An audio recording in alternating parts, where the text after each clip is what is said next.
Hi guys, I am NK. Welcome to DG family. देखिए, जो हमारी डिफरेंशियल इक्वेशन फर्स्ट की बुक चल रही है उसमें हम first order and first degree की डिफरेंशियल इक्वेशन को सोल्व आउट करना सीख रहे हैं। First order and first degree की डिफरेंशियल इक्वेशन को सोल्व आउट करने का फर्स्ट मेथड हमने पढ़ा था by the separation of variables. उसके बाद हमने पढ़ा होमोजीनियस इक्वेशन बना के, और होमोजीनियस इक्वेशन के बाद में पढ़ा हम रिड्यूसिबल टू होमोजीनियस इक्वेशन।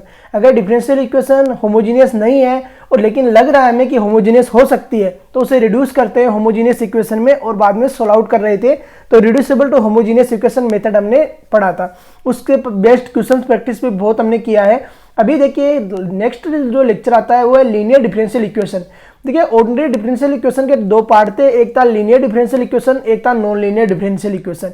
तो लीनियर डिफरेंशियल इक्वेशन थे, उसमें क्या था कि first order and first degree की डिफरेंशियल इक्वेशन रह रही थी, और उसी पे जो लीनियर इक्वेशन है उन्हीं को सोल्व आउट करने के लिए हमने मेथड पढ़े थे by the separation of variables, homogeneous and reducible to homogeneous equation.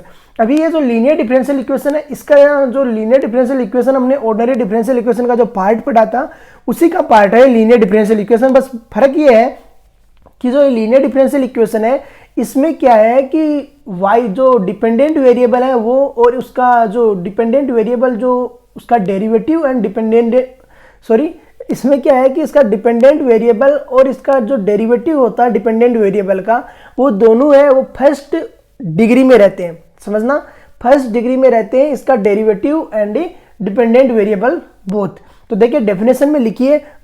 इससे क्या है कि आप अगर कॉन्सेप्ट एक बार समझ लेते हो तो क्वेश्चन प्रैक्टिस करोगे तो काफ़ी आपको समझ में आने लग जाएगा। तो लीनियर डिफरेंशियल इक्वेशन इसी पे बेस्ड, जेई में क्वेश्चन है वो 90% इसी पे बेस्ड आते हैं। इसलिए डिफरेंशियल इक्वेशन आपने 12th क्लास में अगर अच्छे से नहीं पढ़ी है तो अभी समझ लीजिए, जिससे कि कोई आपका ब्रदर है, दोस्त है, किसी को भी आप डिफरेंशियल इक्वेशन जेई की कोई तैयारी कर रहा है तो उसको अच्छे से समझा सको। तो देखिए, लीनियर डिफरेंशियल इक्वेशन टॉपिक डालिए और डेफिनेशन स्टार्ट कीजिए।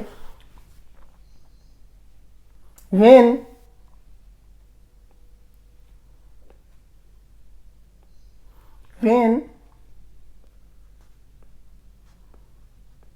in a given differential equation, when in a given differential equation dependent variable and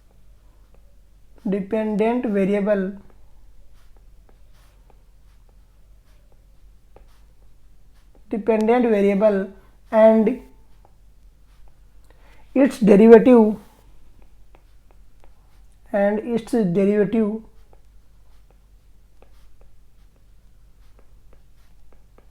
are present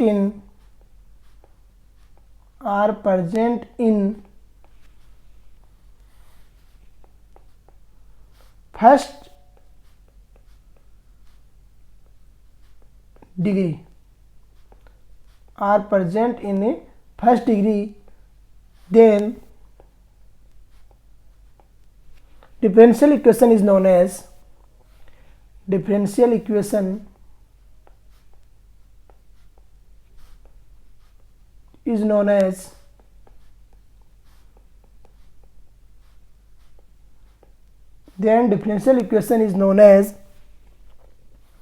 first order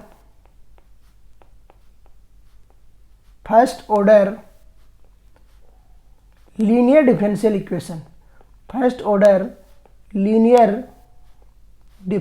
equation.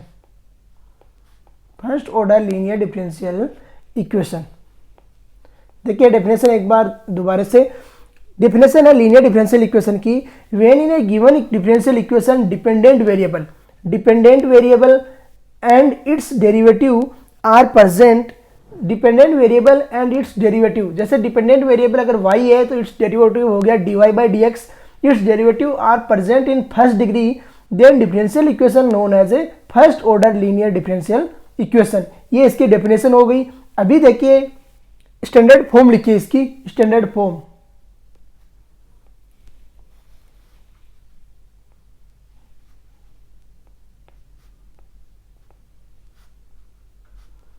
Standard form standard form क्या होती है? देखिए स्टैंडर्ड फॉर्म पे ही questions चलेंगे, तो स्टैंडर्ड फॉर्म आपको अच्छे से पता होना चाहिए।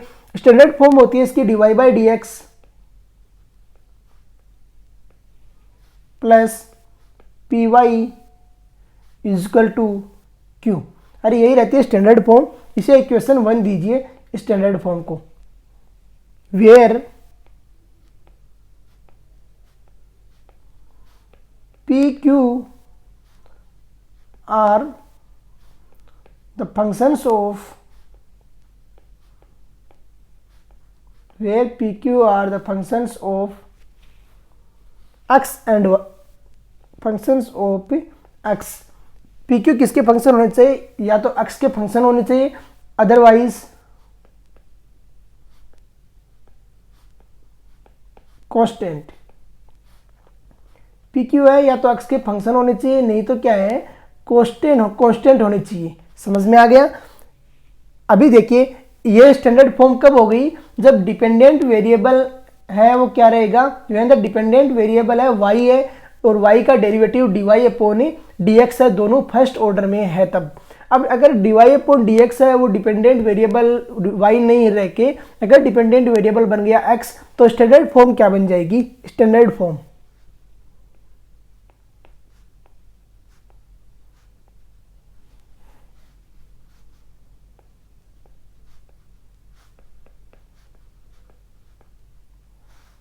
स्टैंडर्ड फॉर्म, ये स्टैंडर्ड फॉर्म इसे फर्स्ट दीजिए। ये स्टैंडर्ड फॉर्म कौन सी है? First number. और ये स्टैंडर्ड फॉर्म है सेकंड। इसमें लिखिए when dependent variable is x, when dependent variable is x, when dependent variable is x. तो स्टैंडर्ड फॉर्म क्या बन जाएगी? dx upon dy plus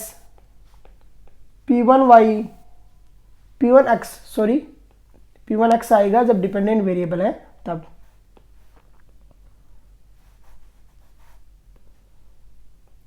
p1x is equal to q1 where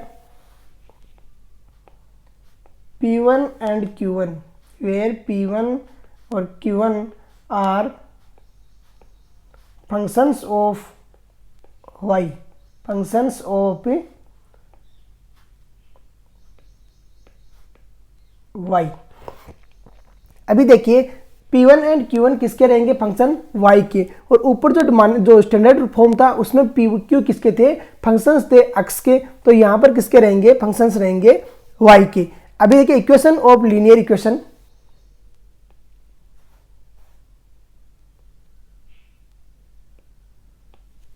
solutions of linear equation, solution of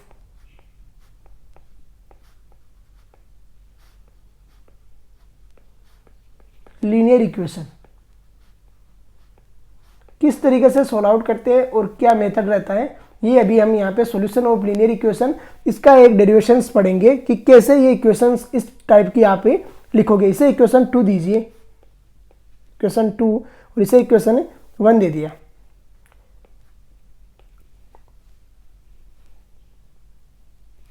in given equation, in equation 1 carry out multiplication, in equation 1 carry out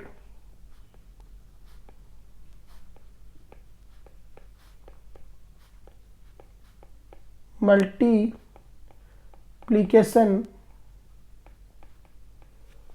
of e the power integration p dx both side। जो equation 1 है उसको multiplication कराते हैं e the power integration p d x से दोनों तरफ। देखिए d y upon d x plus p y equal to q है। L H S and R H S दोनों को मल्टीप्लिकेशन कराते हैं तो देखिए क्या इक्वेशन बनती है? E the power integration p d x. और स्टैंडर्ड फॉर्म मैंने लिखाई है आपको d y by d x plus p y. तो d y by d x plus p y equal to q है, तो क्यू को भी मल्टीप्लिकेशन कराना पड़ेगा। तो e the power integration p d x और मल्टीप्लिकेशन में आ गया क्यू। अरे यही रहेगा। अभी देखिए इसको अंदर मल्टीप्लिकेशन करा के लिखते हैं तो क्या बनता है, e the power integration p d x into आ गया d y by d x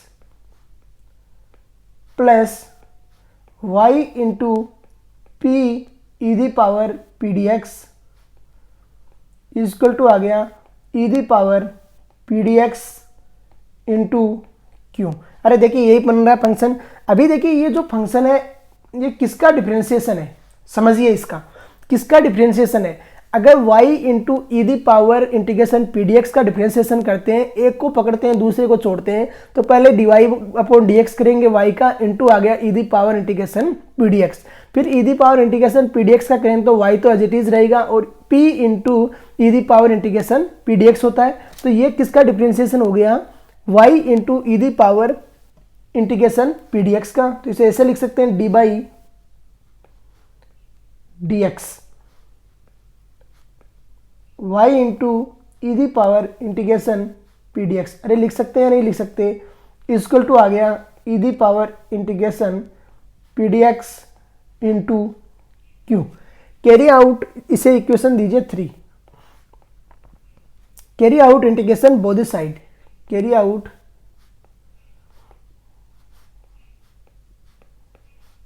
integration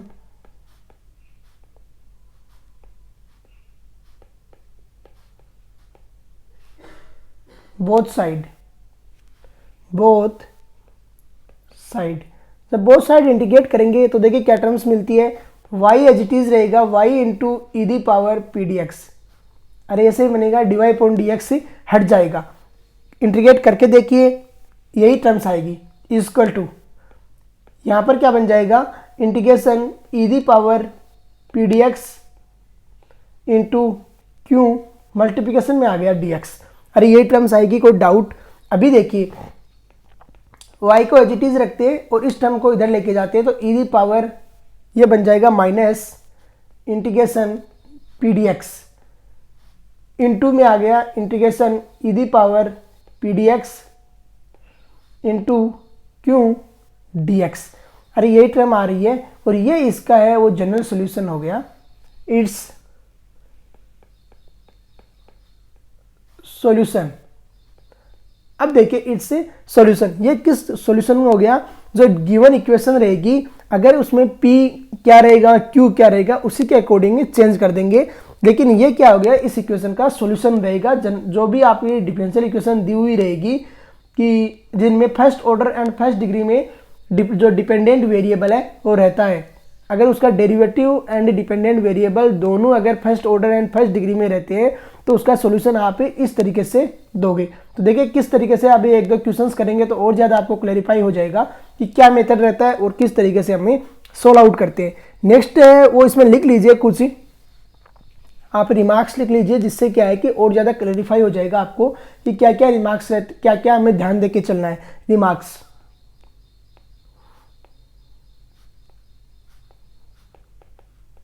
जब डिफरेंशियल इक्वेशन को सोल्व आउट करते हो तो क्या क्या ध्यान देना है आपको और किस किस तरीके से हमें सोल्व आउट करना है, ये यहाँ से आपको क्लैरिफाई हो जाएगा। रिमार्क्स में फर्स्ट डालिए e the power integration p d x is known as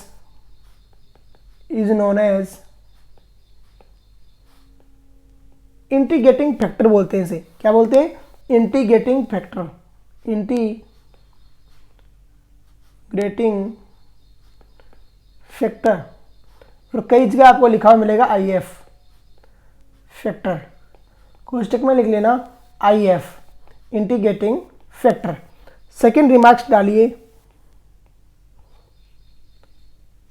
if dependent variable if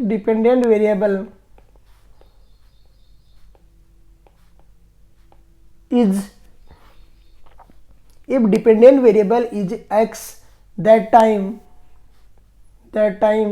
if क्या रहेगा, देखिए जब डिपेंडेंट वेरिएबल y है तो if रहेगा e the power integration p d x, और जब डिपेंडेंट वेरिएबल बन जाएगा x तो if क्या बन जाएगा आई एफ इजक्वल टू बन जाएगा e the power integration p d y. समझ लीजिए यहाँ से क्या बन जाएगा, e the power integration p d y. Next third remark डालिए,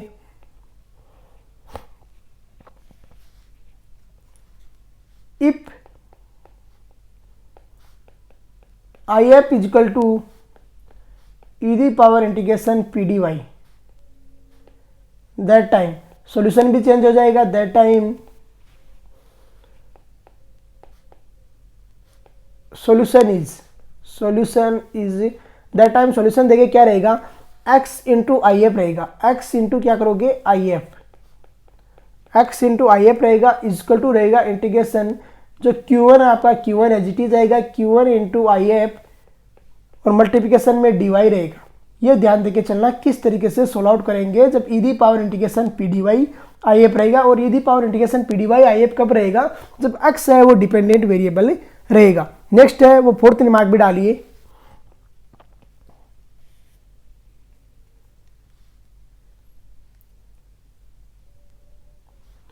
make always coefficient of dy by dx is 1। जो dy by dx हो चाहे dx अपॉन dy हो, डेरिवेटिव जहां भी दिया हुआ रहता है उसका जो कोफिशिएंट है वो ऑलवेज 1 बनाना है, बाद में क्वेश्चन को सोल्व आउट करना है। Make always coefficient of dy by dx is 1, या ऐसे लिख दीजिए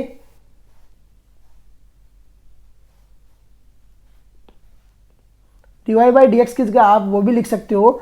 अगर dy by dx नहीं लिखना चाहो तो ये लिख दो derivative, make always coefficient of derivative is 1।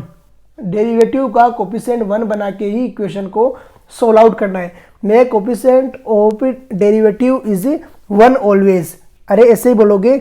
और फिफ्थ एक रिमार्क और लिख लो, पुट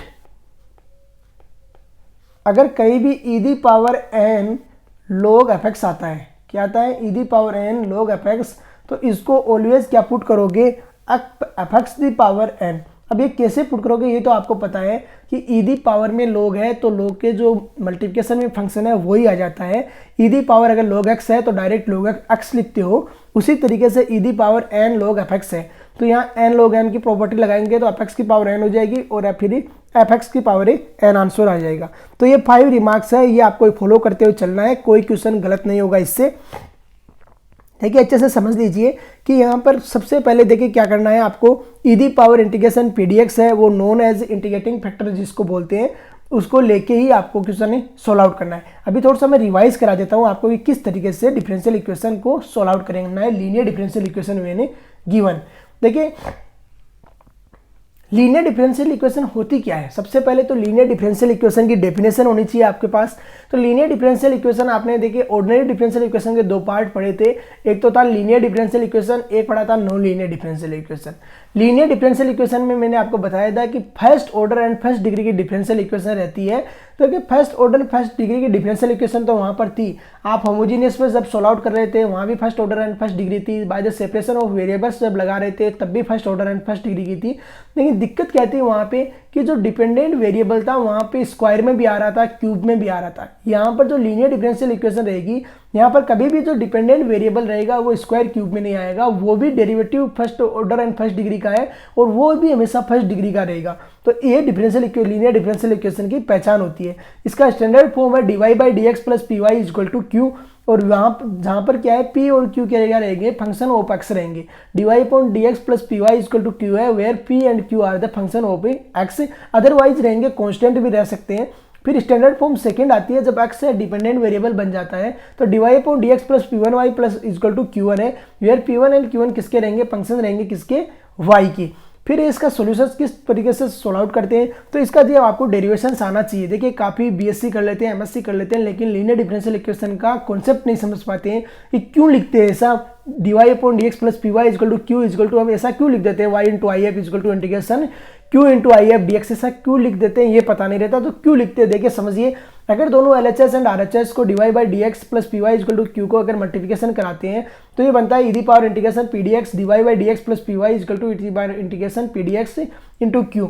जब मल्टीप्लिकेशन कराओगे तो ये प्रॉपर फंक्शन बन जाएगा किसका, y into e the power integration p d x D by d x अगर इसका करते हैं तो इसका, तो दोनों तरफ इंटीग्रेट करेंगे। जब इंटीग्रेट करेंगे तो ये फंक्शन आ जाएगा y into e the power integration p d x equal to, ये भी ऐसे फंक्शन बन के आएगा। और इसको जब आप सोल्व आउट करोगे तो y IF जो फंक्शंस बन रहा है वो प्रॉपर आ जाएगा। अब रिमार्क्स में जो ध्यान देने वाली बात है कि जो ई दी पावर इंटीग्रेशन पीडीएक्स होता है इसको हम बोलेंगे हमेशा IF, क्या बोलेंगे, IF इंटीग्रेटिंग फैक्टर।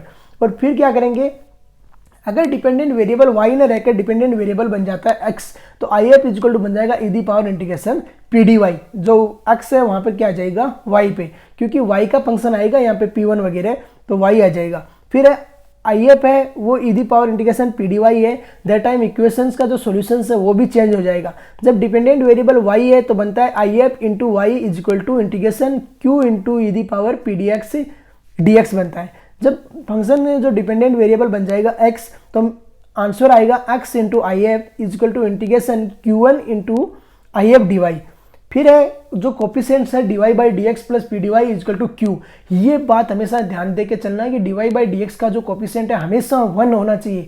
ऐसे डिफरेंशियल इक्वेशन को सोल्व आउट करना स्टार्ट कर दोगे और dy बाई डी एक्स का कोफिशिएंट 1 नहीं बनाओगे 100% क्वेश्चन गलत हो जाएगा।